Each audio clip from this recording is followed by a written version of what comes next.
কোনো নির্দিষ্ট সময়ে মুনাফা আসল ৫৬০০ টাকা এবং মুনাফা আসলের ২/৫ অংশ। মুনাফা বার্ষিক শতকরা ৮ টাকা হলে আসল ও সময় নির্ণয় করো।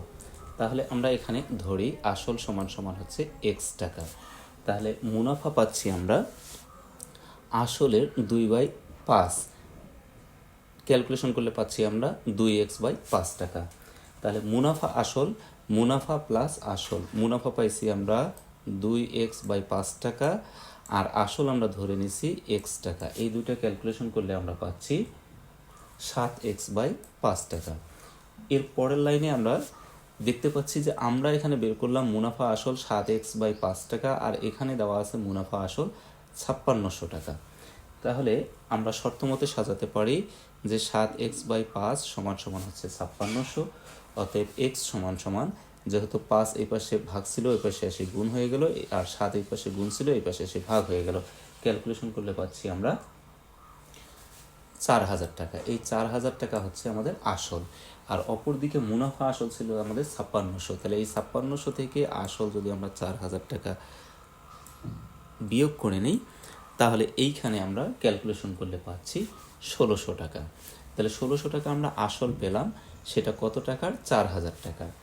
এখন আমাদের যে শতকরা সুদের হার ৮ টাকা দেওয়া আছে বা মুনাফার হার ৮ টাকা দেওয়া আছে, এটাকে যদি আমরা একটু উল্টা করে লিখি তাহলে আমরা লিখতে পারবো যে ১০০ টাকায় ৮ টাকা মুনাফা হয় সমান সমান ১ বছরে, কারণ সুদের হারের কথাটার অর্থই হচ্ছে ১০০ টাকায় ১ বছরের মুনাফা। তাহলে এইখানে আমরা ১ টাকায় ১ বছরের মুনাফা যদি বের করি, এখানে আসল আমাদের কমে গেছে, ছিল ১০০ হয়ে গেছে ১, আসল যদি কমে যায় তাহলে সময় আমাদের বেশি লাগে, সেই জন্য এই ১০০ উপরে যে গুণ হয়ে গেল। আর অপর দিকে এখানে আমাদের মুনাফাও কমে গেছে, মুনাফা ছিল আমাদের ৮ টাকা হয়ে গেছে ১ টাকা, মুনাফা কম হয়ে গেলে সময় কিন্তু আমাদের কম লাগে, এই জন্য এই ৮ এখানে এসে আমাদের নিচে ভাগ হয়ে গেল। এর পরের লাইনে যদি আমরা যাই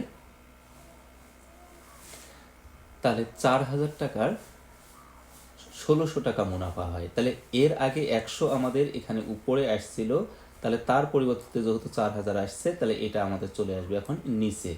আর এর আগে ৮ আমাদের নিচে চলে আসছিল, এবার তার পরিবর্তে আসছে ১৬০০, তাহলে এটা যাবে আমাদের উপরে।